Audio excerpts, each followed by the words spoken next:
क्या कभी भक्ति में इतने डूब गए हैं कि कुछ अजीब सा, कुछ ऐसा महसूस हुआ हो जिसे समझाना मुश्किल हो? आज हम ठीक उन्हीं शारीरिक और आध्यात्मिक संकेतों को समझने की कोशिश करेंगे जिनके बारे में हमारे भक्ति ग्रंथ बताते हैं कि ये संकेत शिव और काली की शक्तिशाली ऊर्जाओं की मौजूदगी का सबूत है। तो यहाँ एक बड़ा सवाल खड़ा होता है, क्या सच में लगातार पूजा पाठ या साधना करने से इन दिव्य शक्तियों को अपने शरीर में महसूस किया जा सकता है? चलिए देखते हैं कि इस बारे में हमारे ग्रंथ क्या बताते हैं। देखिए, ये सब एक बहुत ही बुनियादी विचार से शुरू होता है कि जब कोई लगातार आध्यात्मिक अभ्यास करता है तो वो एक चिंगारी की तरह काम करता है जो हमारे अंदर पहले से मौजूद दिव्य ऊर्जा को जगा देता है। और यहाँ शिव शक्ति को दो अलग अलग ताकतों की तरह नहीं, बल्कि एक ही यूनिफाइड डिवाइन एनर्जी के तौर पर देखा जाता है।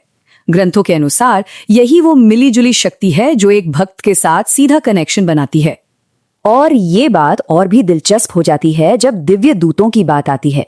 ग्रंथ बताते हैं कि ये योगिनियां और दूत एक तरह से मीडियम का काम करते हैं जो भक्त को उस दिव्य मौजूदगी को पहचानने और महसूस करने में मदद करते हैं।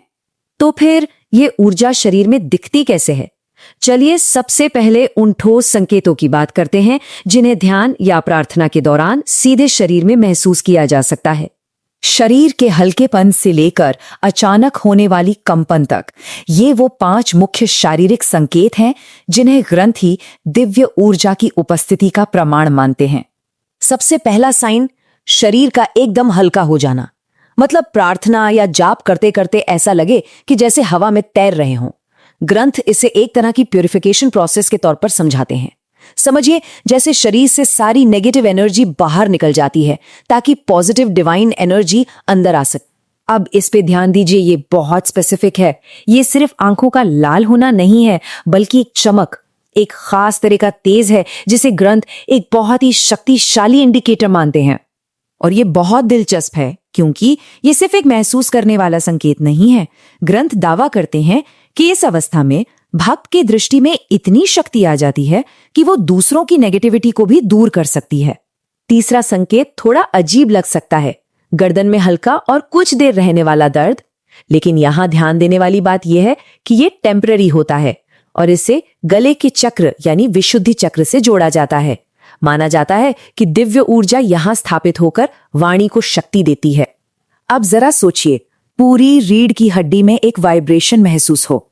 स्रोत के मुताबिक ये जबरदस्त शारीरिक एहसास असल में ऊर्जा के जमा होने का प्रतीक है जिसे अच्छे कामों के लिए इस्तेमाल किया जाना होता है। लेकिन ये संकेत सिर्फ शारीरिक ही नहीं होते। अब हम थोड़े और गहरे क्षेत्र में जा रहे हैं, उन अनुभवों की तरफ जो हमारी इंद्रियों को कुछ अलग ही तरह से शामिल करते हैं।